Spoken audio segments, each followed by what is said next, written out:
will recognize this, I hope. This is from Chris Ware's Jimmy Corrigan. It is Chris Ware's depiction of the Chicago World's Fair in 1893.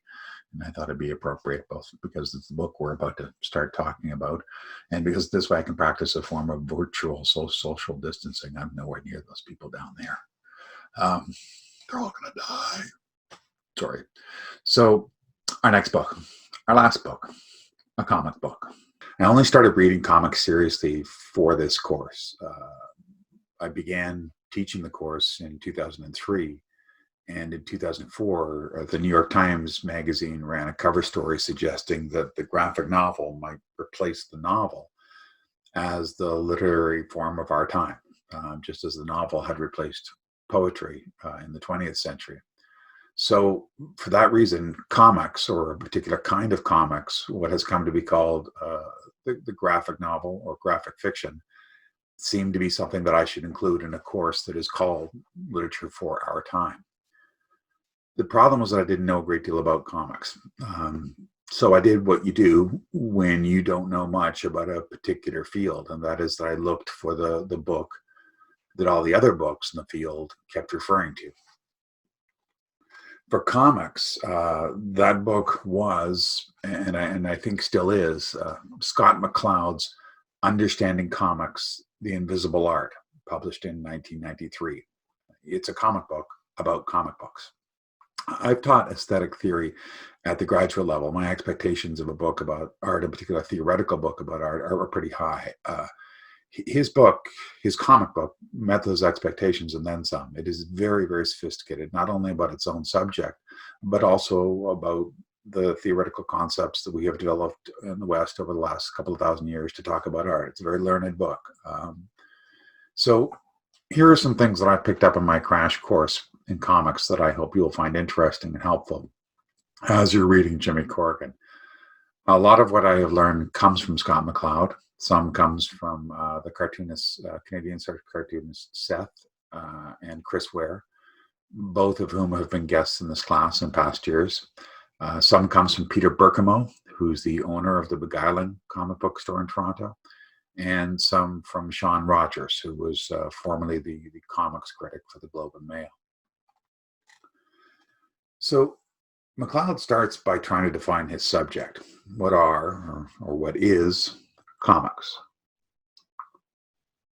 And to do this, he borrows a term from the American comics artist Will Eisner, who says that comics is sequential art. So this is just an image. In this case, it's a cartoon. If you put two or more images in a sequence, the art of the image becomes the art of comics. Film is also sequential art. One frame follows after another in film. The difference is that in film, each frame is projected, on the same space, the same physical space, the screen. A comic frame or panel does not replace its predecessor. It comes next to it, or below it, or on the next page. And that basic formal fact gives McCloud his first insight into the essence of comics, and that is that space does for comics what time does for film. One reason for calling comics sequential art is that the term gives comics a longer history, a pedigree. In North America, the birth of comics is usually dated from a character called the Yellow Kid. And that's him right there. And that little guy appeared in the New York papers in 1895 in what has come to be thought of as the first comic strip, Hogan's Alley, by Richard F. Outco. The character's name was, next to strip was Mickey Dugan. He became known as the Yellow Kid because of the big yellow nightshirt that he wears. So the usual version of comics history is that comics began with the first comic strip, that one in 1895. But if you think of comics as sequential art, then comics can include much earlier works. For example, that is a detail from a woodcut called The Tortures of St. Erasmus from about 1460. It is sequential art. Next time somebody tells you that comics are violent, ask them if they've ever heard of St. Erasmus. If comics are sequential art, maybe this is comics. That is a section from the Bayeux Tapestry. It's half a meter high, about 70 meters long, and it depicts the Norman conquest of England in 1066 in sequential art. Here's a modern take on the Bayeux Tapestry. That's a Game of Thrones tapestry created by Tourism Ireland. It's 77 meters long. I think they deliberately went a little longer than the Bayeux Tapestry. And it shows every episode and the locations, sequential art. Go back some 32 centuries. This is a detail from a 12th century BC Egyptian tomb, the Tomb of Mena. And it tells a story about harvesting, collecting, and taxing crops. And it tells that story in sequence. Maybe even this is comics. That's Michelangelo's Sistine Chapel, 16th century. If you call comics sequential art, it allows you to include works of art like that as part of the heritage and part of the history of comics, but also not just works from the past, but works from our own time that we don't normally think of as comics. So if comics is sequential art, then this is comics. It's Raymond Briggs's The Snowman, very popular children's book, 1978. According to MacLeod, all these things are comics, but we don't call them that. We call them engravings, paintings, children's books, anything but comics. There is a deeply held conviction in Western society that art is something that you grow into, and that comic books are something you grow out of. This is a critic for the New Republic, 1947. Every hour spent reading comics is an hour in which all inner growth has stopped. I'm going to show you a bit of a film, short clip from a 1955 American government film about comics. Have a look. There are about 60 million, that's 60 million comic books published every month in the United States. But those figures are really quite misleading. In a minute you'll see why. Ask 10 kids where they got the comic book they're reading. Maybe 1 or 2 will tell you they bought it. The rest traded for theirs. They buy 1 book and they read 10. It's wonderful economics, but unfortunately it means that 10 times as many kids read books they never should even see. There are no economic or racial lines to the comic book threat. They reach every strata. Kids read them in the North and in the South. Stories like The Human Hyena,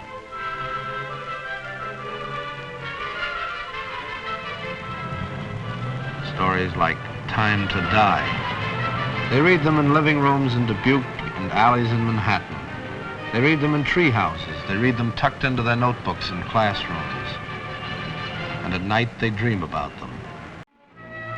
When I was a boy and played with the gang, we did a lot of things. We roasted potatoes and went on expeditions. We tipped over garbage cans now and then. We wrote nasty remarks about the teacher on the sidewalk. But we never spent an afternoon sitting around like this, reading. What a wonderful thing this would be if they were reading something worthwhile, something that would stimulate their desires to build and to grow.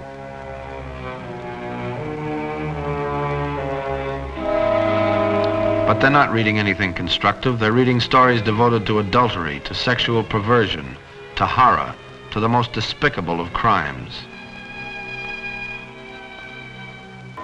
Horror and crime comics upset kids. I'm not talking about any subtle distortion of their emotional makeup. I think that occurs too. But there's a more noticeable, immediate effect. You can see the tension develop as the story gets more gruesome. And if it's a bad one, the kid has a mass of jangled nerves by the time he's through it.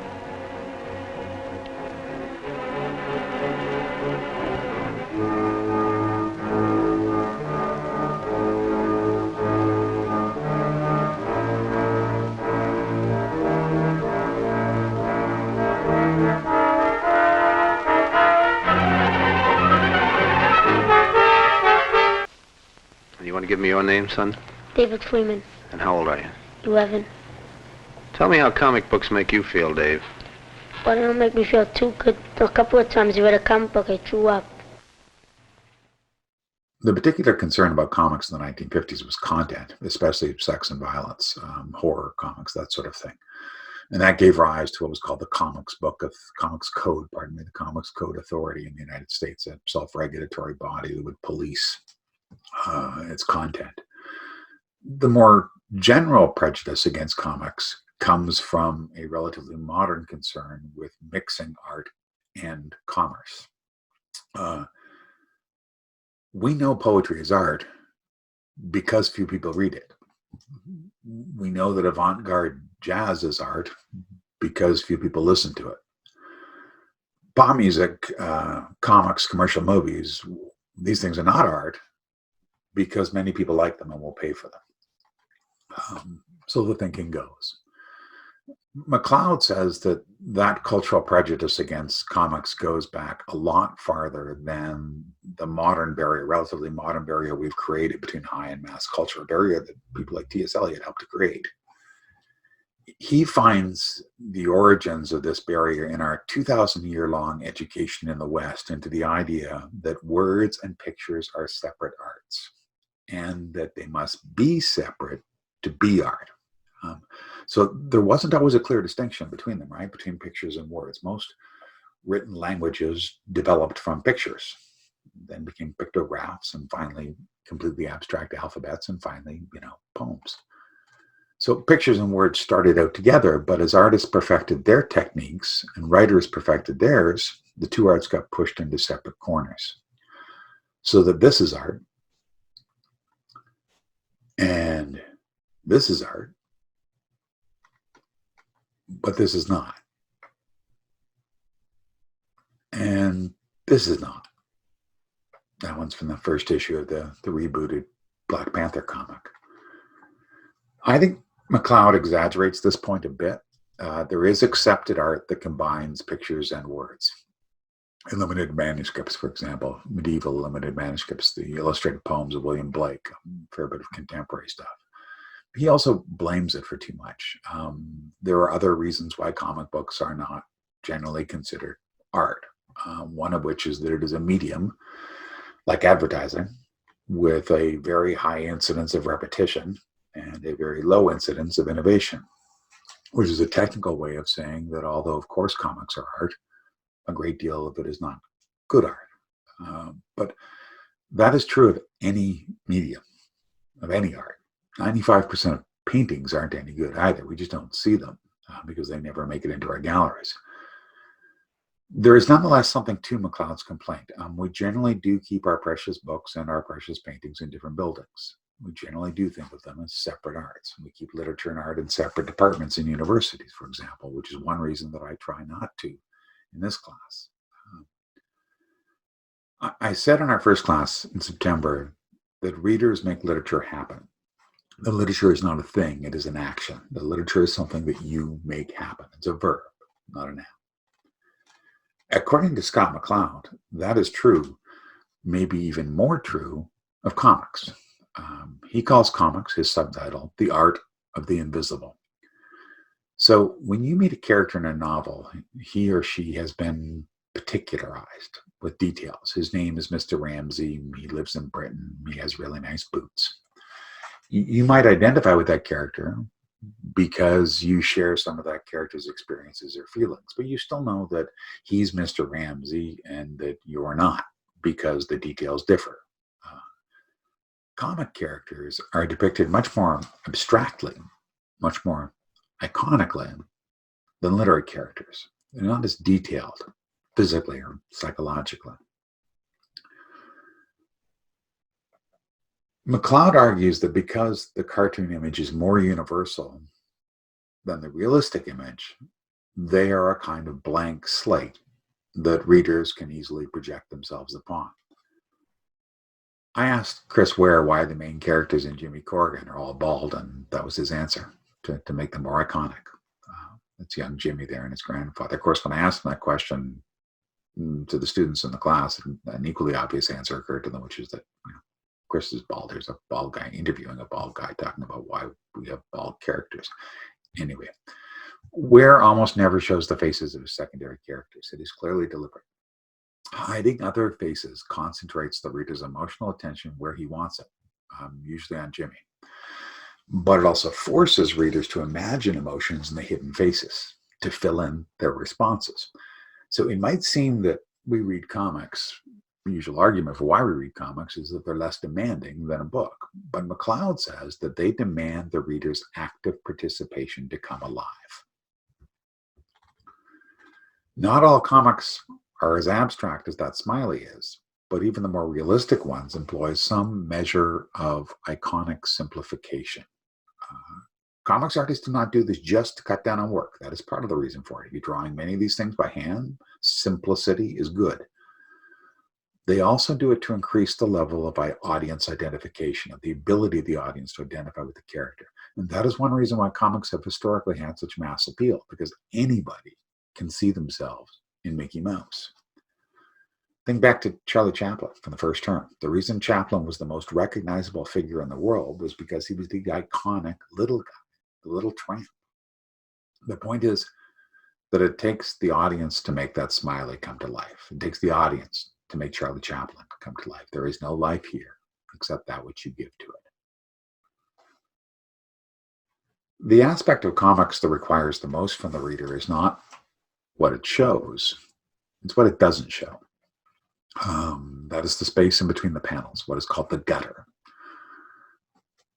You have to work to fill in the space between those panels, to fill in the gap. You have to do the same thing in that other sequential medium, film. Film is not continuous. Film is a series of still images coming at you at 24 frames per second, but you don't see it as separate images because your marvelous big brain fills in the gaps for you and puts it together into a continuous stream. The work you do when you're watching a film is involuntary and virtually imperceptible. The work you do in the gutter, the comic gutter, is a lot slower. It's more thoughtful. And most important, it's more individual. McLeod points out that he might have drawn the axe in this first frame, but he did not let it drop. He did not decide how hard it hit. He did not decide who screamed or even why. You did all of that. In a very real sense, if you think that a murder just happened here, then you did it. You're all murderers. And each of you did it a little bit differently. And that's why McLeod says that to kill a man between the panels is to condemn him to 1,000 deaths, because we all imagine it differently. That is why he calls comics the art of the invisible, because it shows and does not show. It gives you the story, but it forces you to fill in the blanks. Film frames come at you at a preset and constant speed. In comics, you decide how long actions are going to take, their duration. So unlike in film or music, the reader of comics sets the tempo with some hints from the cartoonist. Do you think the Sox could finally do it this year? I guess. That Madonna, man, she's one hot babe. I guess. So you see, the number and the size of the comic panels affects your perception of the passage of time. But ultimately, you decide, unlike film, which decides it for you. A student pointed out to me maybe the biggest difference between comics and books, and that is that literature can't do silence. It can try. Literature can use ellipses or blank space, but we don't dwell on those silences. There's no real duration. Nobody dwells on a page full of ellipses. You turn the page. Literature can pause the narrative, but to do that, it has to fill the pause with something else. So a memory, like in Monkey Beach, or someone's thoughts, like at the dinner table Into the Lighthouse. Remember the middle section Into the Lighthouse. Time passes. About the slow decay of the Ramseys' summer home and the deaths in their family. Here's a comics version of that section from Jimmy Corrigan. The disappearance of the alteration of the house, the changing of the seasons, and the bird between them to connect them, to connect the panels in the reader's mind. Ware said, by the way, that was the function of the bird, to link the stories, to link the various episodes together and the different generations together. This is from Seth's graphic novel, It's a Good Life If You Don't Weaken. Seth himself is the main character, and in this scene, he's visiting the small town outside of Toronto where he grew up, a pond near his home. He stands there looking at the pond in silence for a while. How long he stands there is entirely up to you. This is from a story by Gillian Tamaki. It's about a couple fighting bedbug infestation in their apartment. They're arguing, and in the middle of their argument, there's an awkward silence. Top right. You decide how long that silence lasts, how long to feel that awkwardness.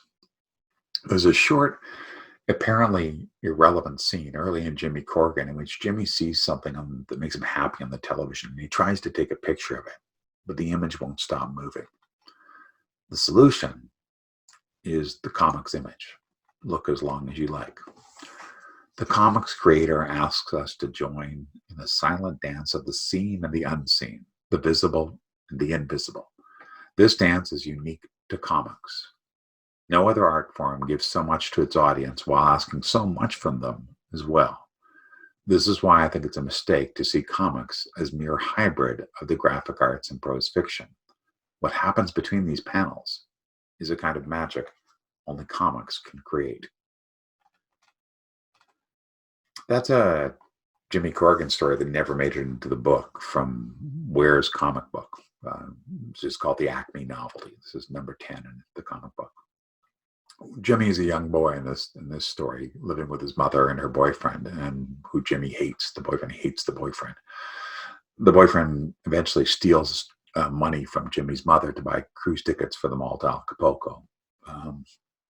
Jimmy wishes his mother's boyfriend would die, and a storm wrecks the ship, and the Superman pulls Jimmy from the water. But then he abandons him on a deserted island to teach him a lesson about wishing harm to others. And he tells Jimmy that I'll check in on you every couple of years. Jimmy Corrigan is a comic strip that became a comic book, and that's probably what we should have called it, a comic book. But the term we have settled on instead is graphic novel. The term was first introduced by Will Eisner, the author of what is often called the first graphic novel. That is A Contract with God, 1978. It's about Jewish life in the Bronx during the Depression. Graphic novel is not an ideal name. Many of them are not novels. Some of them are autobiographies. Some of them are travel narratives, even histories. Most of them are not graphic in one very common sense of that term. That is, they're not violent, they're not pornographic. Some of them are. What we would presumably call those, graphic novels. For better or worse, graphic novel has stuck. Just keep in mind that the term mostly exists to help people accept comics as art. Peter Bergamo, the owner of Beguiling, says that graphic novels is a word that we adopted to avoid saying comic book to librarians. Chris Ware, when he was here, said that he disliked the term graphic novel because it made it sound as if he and his contemporaries thought that they were better than their predecessors, that they did comics, we do graphic novels. When Seth visited the class, he said it would be nice if more people saw comics as books, if they were just put together with other books instead of kept apart the way they are in most bookstores now. It's too late for that. We like to keep things apart. The graphic novel has antecedents, but it is really a product of the last 30 years or so, with the big boom in this century. That's maybe the most well-known, especially in the Academy. Art Spiegelman's 2-volume Mouse from 1986. It is about his father's memories as a Holocaust survivor, with the Jews represented as mice and Germans as cats. The second volume of this won a specially created Pulitzer Prize. More than any other book, this is the one that legitimated the study of comic books, in part because it became something that universities taught. That's Frank Miller's The Dark Knight Returns, in the more traditional vein of the comic superhero, the book publication of The Dark Knight Returns in 1987, in which Batman comes out of retirement at age 50 to save Gotham City from the Joker. This is often cited as a turning point in modern comics because of its publication as a book, as a novel, and because of its darkness, the moral ambiguity of this new Batman. This is another well-known graphic novel from the early 90s, or the late 90s, I should say. Daniel Clow's Ghost World, 1997. Partly well known because it became a film, Terry Zwigoff film, about two bored girls last summer before college. Julie Doucet, The Montreal, My New York Diary, winner of the 2000 Firecracker Award for Best Graphic Novel. It's about a young comics artist who moves to New York and shacks up with a very crummy boyfriend. Chester Brown, I Never Liked You. That's Seth's close friend.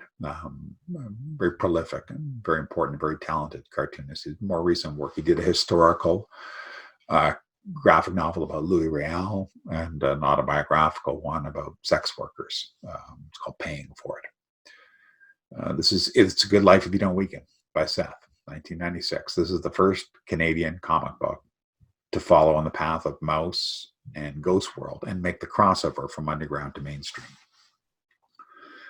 And the book we're reading, Chris Ware's Jimmy Corrigan, published by Pantheon Books in 2000.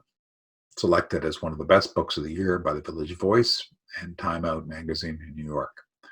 It won an American Book Award, and in French it won the Prix de la Critique. It was the first comic book ever to win a major British literary prize, any major British literary prize, in this case the first book award by The Guardian. And it is the first book of any kind to be included in the Whitney Biennial of American Art. So, first comic book to win a literary award, first book to show up in a major art exhibit. For a book that we didn't know where to put in bookstores, it did pretty damn well. Those are some of the biggest names from the start of the graphic novel boom. There have been many others since then. This is Marjane Satrapi's Persepolis, about a girl growing up during the Iranian Revolution, originally published in French, an English edition in 2004, later an animated film. This is Alison Bechdel's Fun Home, 2006. It's a coming-of-age, non-fiction memoir that is also a coming-out story, in which she realizes that she's lesbian and her father is gay. This one is probably now the most popular graphic novel on American University by Similai, maybe even more than Mouse, I would think. This one's by cousins, Jillian and Mariko Tamaki. This is Skim from 2008. Mariko provided the text and Jillian Tamaki the art. It is about a goth teenager who dabbles in magic, set in Toronto in the early 90s at an all-girls private school. They did not themselves think of this as a young adult book, but it got marketed as one. And it was a finalist for a Governor General's Award for Children's Literature. This is Jillian Tamaki's own Boundless from 2016. This is not a graphic novel. It's short stories, graphic short fiction collection. I taught this one in the class 2 years ago. 9 stories, many about our contemporary world, social media, viral hoaxes, bedbugs. This is from probably my personal favorite of more recent graphic novels, or more recently published. This is Richard McGuire. It's called Here. And this began as a strip in Art Spiegelman's magazine Raw in 1989, but was expanded and redrawn as a graphic novel in 2014. It is the story of one living room in one house and the people who moved through it over the years, including the years before and after the house existed. A remarkable feat of imagination and of drawing, of illustration. This one is also pretty great. Aminder Dalawal's Woman World, published in 2018 by Drawn and Quarterly. It's a webcomic. A birth defect wipes out all the men in the world and the entire population of men, and Woman World arises out of the ashes. It's very, very funny. This is one of the strips in it. The last generation was artificially born and all female. They'll never know men. Grandma, I found an artifact. Is this what men were like? It's Paul Blart. That's Mall Cop. Hope you get it. The graphic novel is a wide-ranging form. It covers a lot of territory in both style and content. It is very hard to generalize about. They tend more to realism than to romance. Their characters are not better than you, as in a romance, but they are at your level or below you, worse off. That's the sense in which they're more realistic than romantic. The characters of the contemporary graphic novels, at least those that I've read, tend to be flawed in some way. They tend to be losers, like Jimmy Corrigan, misfits, like Alison Bechdel. Even the superheroes become less heroic. Frank Miller's flawed Batman. Anti-heroes like Deadpool or Scott Pilgrim, the slacker's hero. This is the old battle, a battle that fiction has been having for centuries, a battle between realism and romance, playing itself out again in comics. Next week, Chris Ware is Jimmy Corrigan. Have a good weekend.